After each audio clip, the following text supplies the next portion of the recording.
otra vez. Entonces, tenemos bitácora A4. Vamos a trabajar en formato vertical, ¿ok? Vamos a trabajar con 4 lápices de grafito mínimo, ¿ok? Tenemos el HB, el 2B, un lápiz que puede ser duro, puede ser un 6B, y un lápiz, un lápiz blando que puede ser el 6B, y un lápiz duro que podría ser cualquiera de los H's, 4H, 3H o 2H, ¿ya? Entonces, el HB y el 2B nos van a permitir sacar valoraciones intermedias, tonalidades intermedias, ¿ok? El lápiz blando, el 6B o el 4B, dependiendo del que tengas, nos van a permitir sacar tonalidades oscuras, o sea, las sombras más oscuras. Y con el lápiz 4H, lo que yo hago es unificar el trabajo de estos 3 lápices anteriores, ¿ya? O sea, la idea es tener un lápiz duro, o sea, cualquiera de los H's, un lápiz muy blando, cualquiera de los B pero con números altos, y un lápiz intermedio, ¿no? En este caso puede ser el HB y el 2B, ¿ya? Luego necesitamos la goma moldeable, ¿ok? Para pues descargar este material si es que nos sale muy oscuro. Un borrador, ya sabes que puedes usar este borrador, el normal. Puedes usar este borrador que es, digamos, de mayor precisión. O puedes usar el borrador eléctrico si es que tuvieras el borrador eléctrico, ¿ya? Una cúter para sacarle punta a los lápices, ¿ok? Para que la punta esté finita y podamos trabajar con mayor precisión. Pero si deseas hacer el dibujo con portamina, también puedes trabajar con la portamina, ¿ok? ¿Ya? Entonces estos son los materiales con los que vamos a trabajar el día de hoy. Bueno, lo primero que vamos a hacer entonces es esa estructura de 4 cabezas, ¿ya? Así que vamos a hacer una línea acá arriba, ¿ya? Trázalo con el HB para que no se marque tanto, ¿ok? Y yo creo que le podemos dar unos 4 centímetros para las demás líneas, ¿ok? Una más.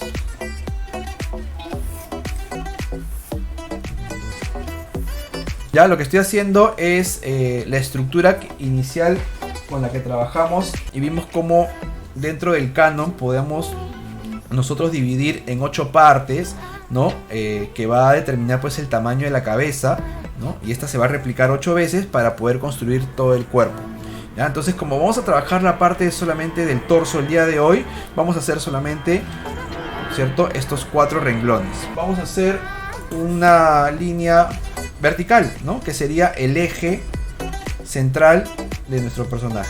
O sea que cada vez que dibujemos, ¿no?, un personaje, vamos a tener en cuenta siempre esta estructura, ¿ok? Nuestro eje principal va a corresponder pues justamente a la columna vertebral, ¿verdad? ¿Ya?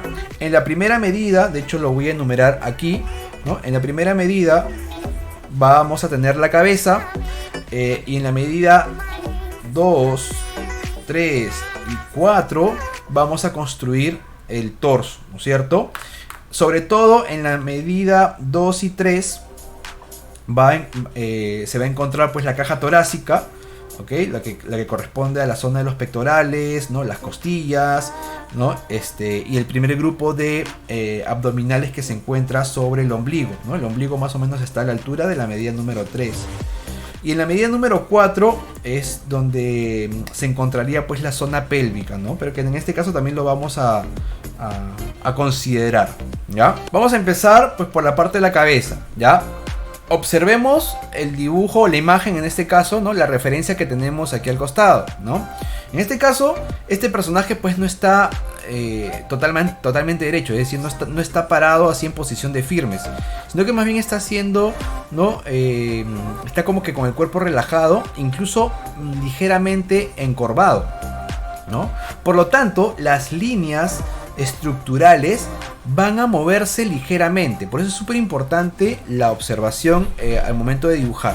Por ejemplo, la cabeza de este personaje no está totalmente derecha. Es decir, este personaje está como que con la cara ligeramente inclinada.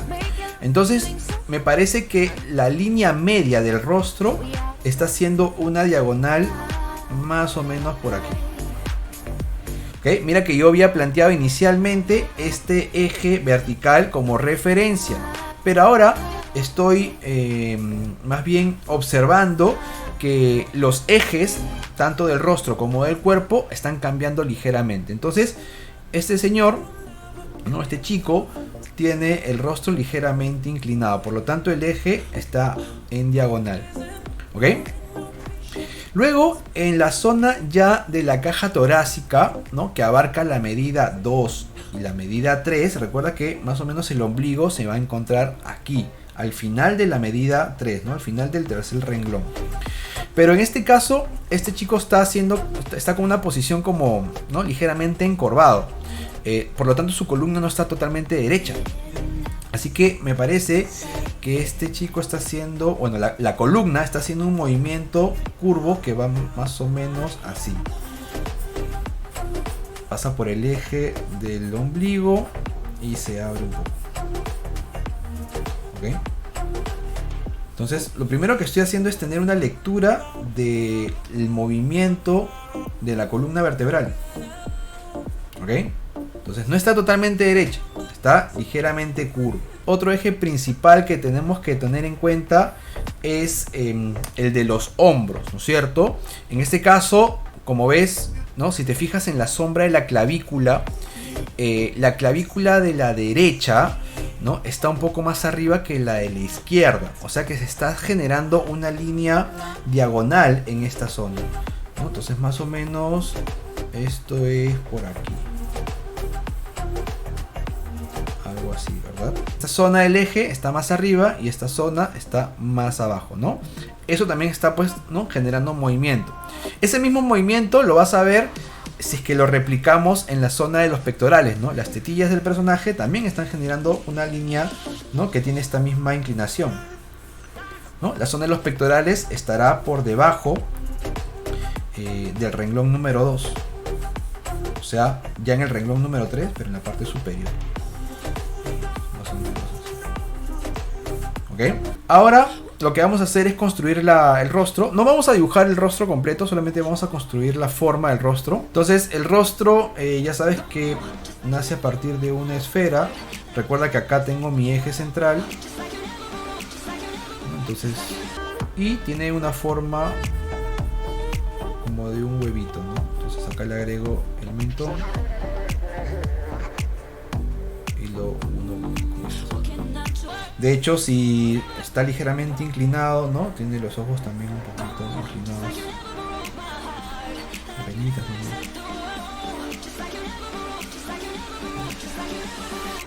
Más o menos por acá está su peinado.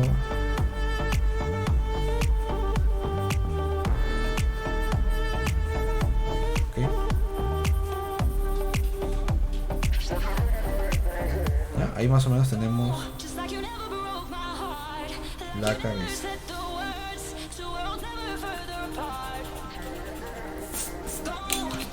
Para determinar el ancho de toda la zona superior, es decir, desde el deltoide izquierdo hasta el deltoide derecho, ¿no? O sea, el hombro izquierdo, el hombro derecho, y vamos a considerar que para el hombre, ¿no? O para la construcción de la figura masculina, la medida iba a ser de 2 cabezas, ¿no? Es decir, esta medida se replicaba hacia la izquierda y se replicaba hacia la derecha.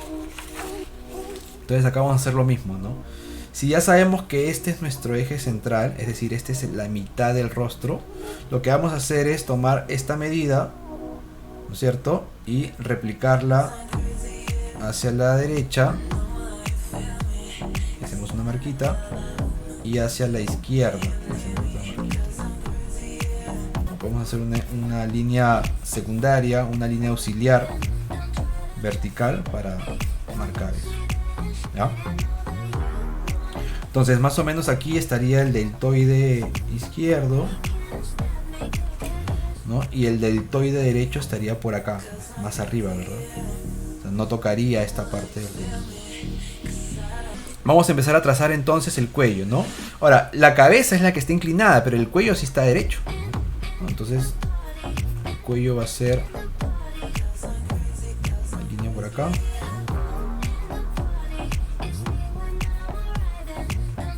Mira que del eje central, ¿viste? El eje central que dibujé al inicio, ¿no? El cuello se va a abrir un poquito hacia la derecha, ¿no?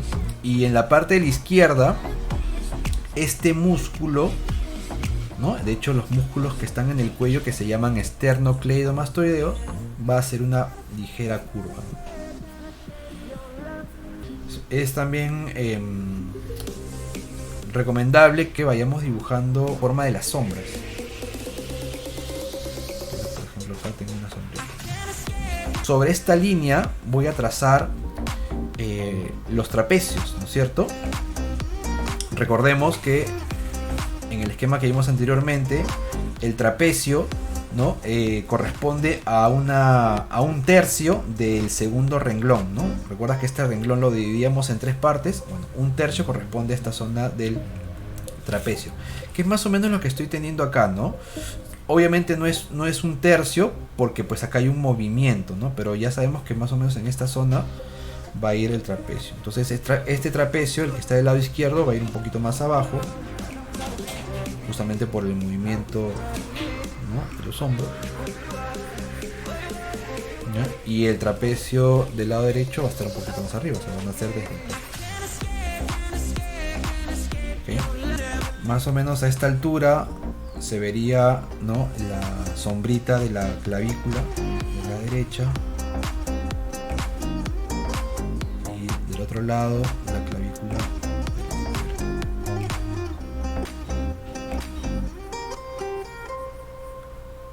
Otro elemento importante van a ser los pectorales, ¿no? El músculo de los pectorales.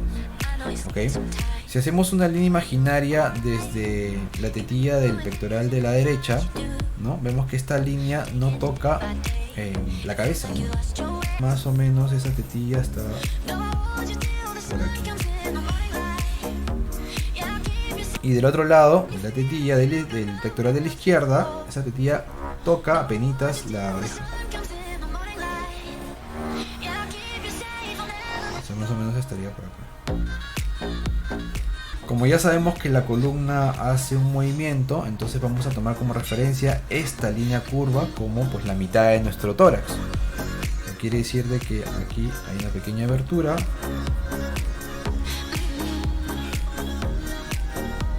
¿Okay? Y de aquí vamos a sacar los pectorales. Uno.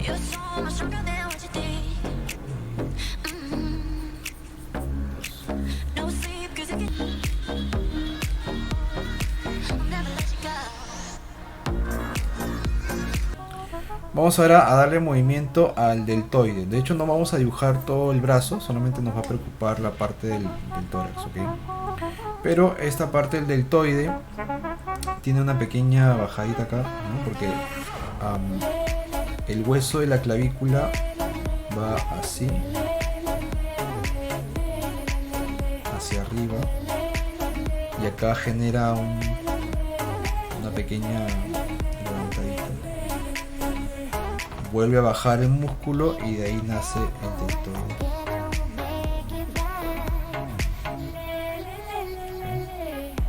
Del otro lado pasa lo mismo, ¿no? Acá hay una pequeña curvita en la parte superior, y de ahí esto baja y viene el deltoide. Entonces ya a esta recta le estamos dando un poco de curva.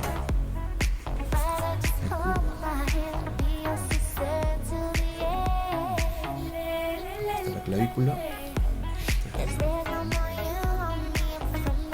Ahora, como el personaje está teniendo un movimiento en los brazos hacia atrás, ¿no? Por ejemplo, el brazo del lado izquierdo, ¿no?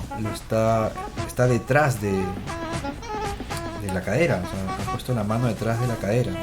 Entonces, al hacer este movimiento hacia atrás, estira pues el músculo del pectoral. Entonces acá tenemos una línea que va a ir así.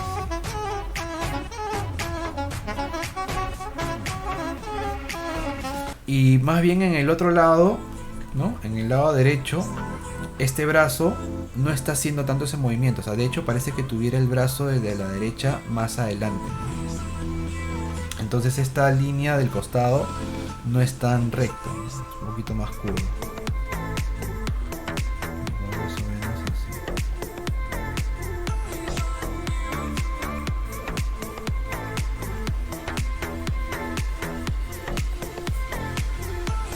El pectoral. Y al costado de los pectorales, ¿no?, se va a generar un volumen. Ese volumen va a corresponder a la zona de los serratos, ¿no?, es decir, o los músculos costales, ¿no?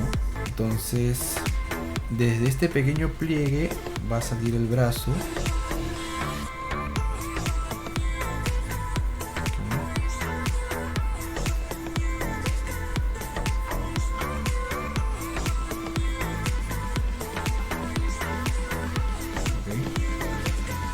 Y debajo del brazo va a salir una pequeña curva que va a ser justamente este volumen donde se van a ubicar todos los serratos.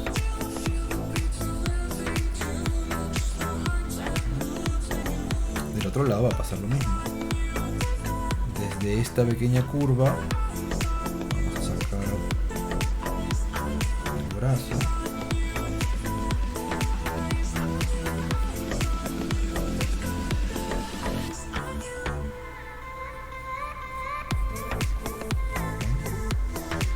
Y debajo del brazo este pequeño volumen para los serratos. El ombligo lo vamos a ubicar más o menos a esta altura. ¿Sí? Y de hecho toda la zona de las costillas se encuentra por aquí.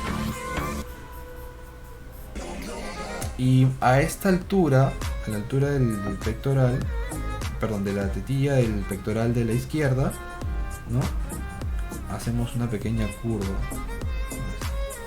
En esta pequeña curva vamos a tener en esta zona, al final de del renglón número 3, vamos a tener el músculo del oblicuo.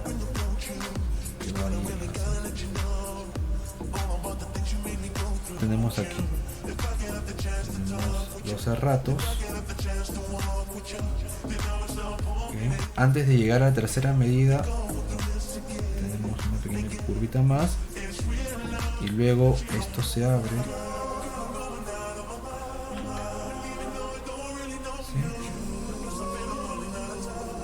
¿Sí? Y dos.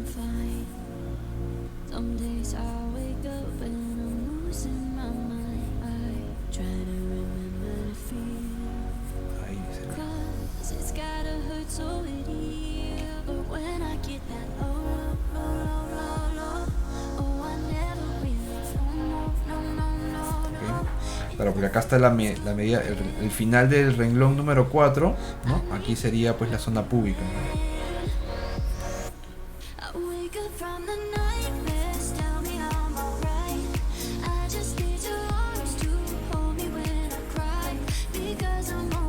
Aquí adentro podemos marcar con algunas líneas los músculos abdominales. Hay uno, acá hay otro. Y hasta más o menos la zona del ombligo, un poquito más arriba, el otro. El conocido six-pack, los músculos abdominales, que no son 6 en realidad, se le llama six-pack, pero en realidad son 8. Ya que tenemos estos 6 que son visibles, pero en el bajo vientre, o sea, en toda esta zona, hay otros 2 músculos abdominales que son más largos. Pueden estar marcados con una sombra. Al costado de los abdominales se encuentran los serratos.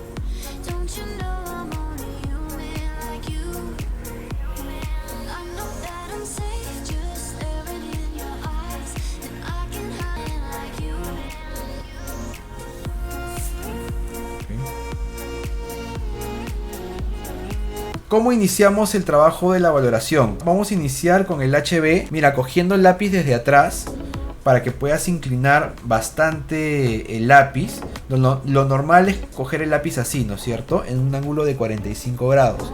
Pero si tú coges el lápiz desde más atrás, el ángulo baja, es menor, ¿ok? Y justamente vas a empezar a trazar con el borde de la punta, por eso la punta tiene que ser así de larga. Entonces vamos a marcar, ¿no?, todas las sombras que veamos, oscuras o claras, ¿ok? No importa, ¿ya? De esta manera, mira, con un trazo unidireccional, o sea, un trazo en un solo sentido.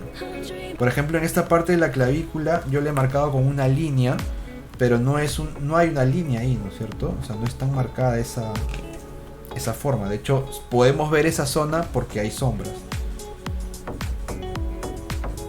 Aquí. No es necesario que presiones mucho, ¿ya? De hecho, haz las sombras con una sola intensidad. Luego ya podemos seguir reforzando la forma. Por ejemplo, en esta parte de la clavícula, ¿no?, este chico está haciendo un movimiento y se ve un poco más abultado, o sea, se ve acá un músculo, ¿sí?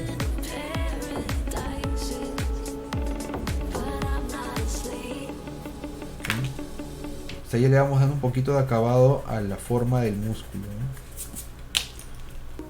Aquí. Y de ahí recién baja para el deltoides.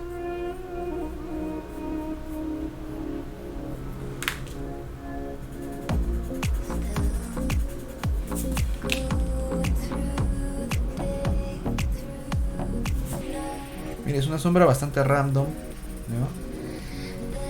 Casi hecha a la mala, pero lo que estoy haciendo aquí es primero ubicar todas esas zonas de sombra.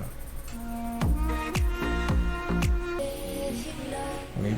En esta zona de la parte superior del pectoral también hay pequeñas sombrillas por acá.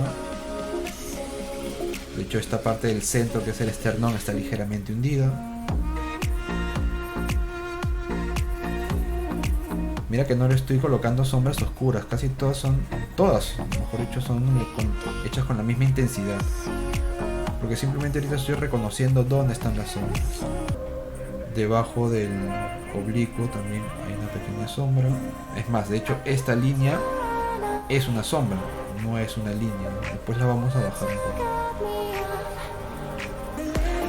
Muy bien, entonces miren, ahí de una manera muy rápida he trabajado o he ubicado las zonas de sombra, repito, oscuras o claras, no importa. La cosa es que tú te des cuenta dónde hay sombras. El siguiente paso es el 2B, ¿ya? Ok, el 2B igual también tiene una punta larga. También lo voy a coger desde atrás para no tener una dureza en la presión, ¿no? Mientras más alejado esté tu mano de la punta, más vas a controlar la suavidad de la sombra. Entonces, ¿qué hago con el 2B? Voy a repasar las sombras, solamente las sombras oscuras. Como el 2B tiene una nomenclatura diferente, ¿no?, el grafito va a ser más oscuro. Entonces no es necesario que haga presión, porque la misma nomenclatura del lápiz me está permitiendo generar una tonalidad más oscura. Solamente en las zonas que están un poquito más oscuras, ahí vas a repasar. Okay. Muy bien, una vez que ya tengo el trabajo con estos dos lápices, HB y 2B, ya le aplico el difumino. ¿Okay? Entonces, ¿qué hago con el difumino? Pues voy estirando las sombras que he colocado.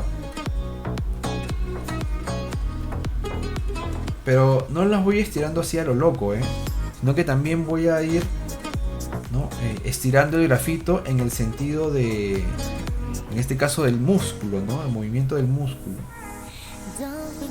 O sea, no lo paso todo, porque además hay algunas zonas que van a estar eliminadas, van a quedar claras.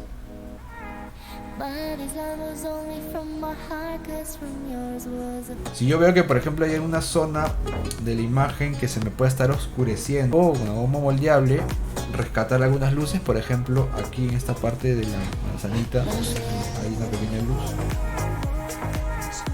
¿no? O hacerlo con esto, ¿no? Con este lápiz, o si es algo que ya es muy oscuro, con el borrador eléctrico. El mismo difumino, como se va a cargar la punta de grafito, nos va a permitir...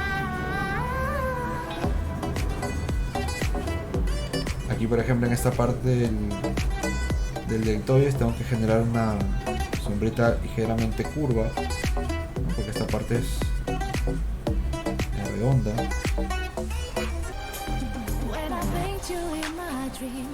Hay algunas zonas que podemos hacer presión con el difumino y otras en donde de repente volver a limpiar la punta del difumino para que no se oscurezca tanto y seguir estirando, ¿no? Por ejemplo, acá yo necesito que esta parte no tenga sombras tan oscuras. Entonces, si yo sigo arrastrando el difumino que estiré acá arriba, entonces esta parte se va a oscurecer porque la punta del difumino va a estar muy manchada, muy marcada.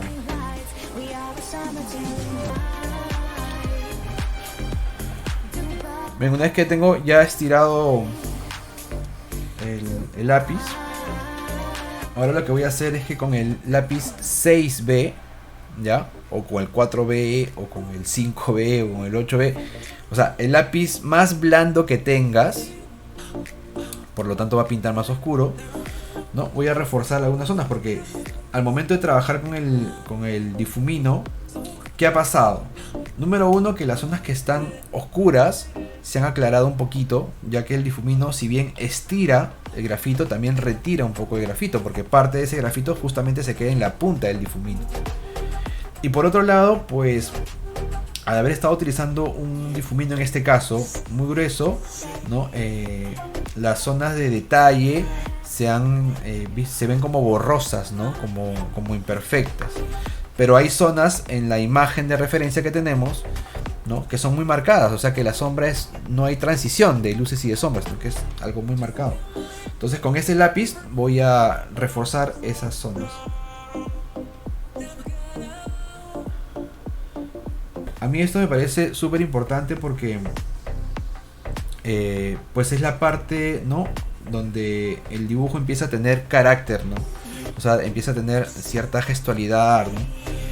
Si dejamos el dibujo así como está ahorita, sí vamos a evidenciar una luz, una sombra, pero no va a tener esa fuerza expresiva, interpretativa que de pronto deberían tener los dibujos. Entonces con esto voy reforzando eso justamente, ¿no? Lo que les acabo de mencionar. El limpiatipo no solamente me sirve para borrar o descargar, sino que con este material también estoy dibujando. En este caso estoy dibujando las luces. Y algunas zonas las estoy presionando y otras no tanto.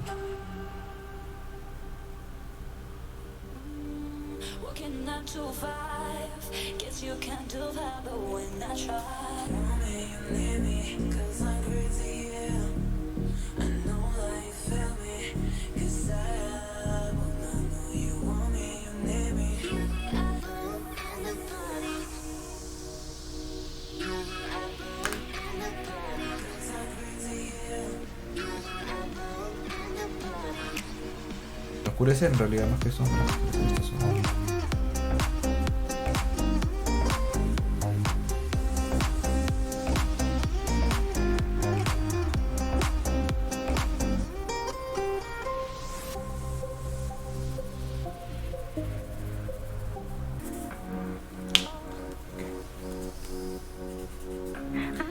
Listo. Último paso.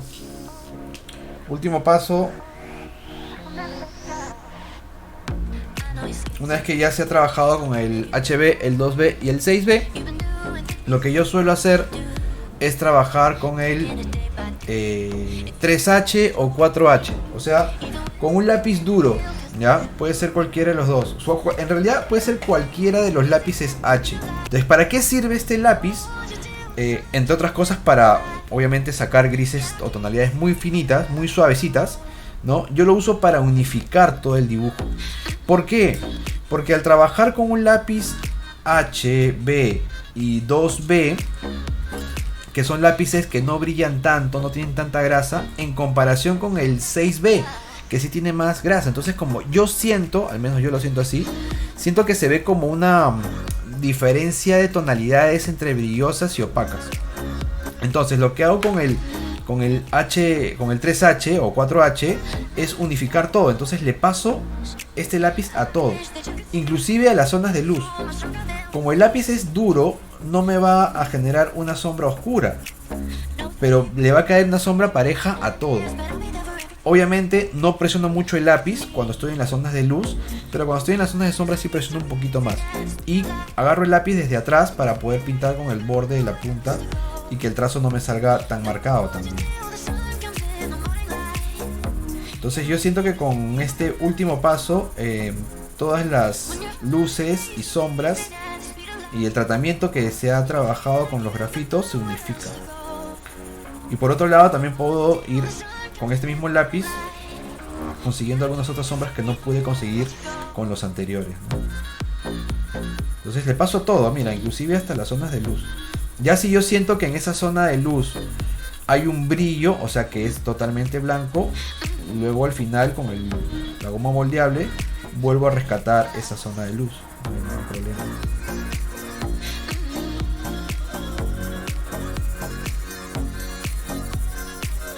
Okay, pero le caigo, le tiro esto a todo.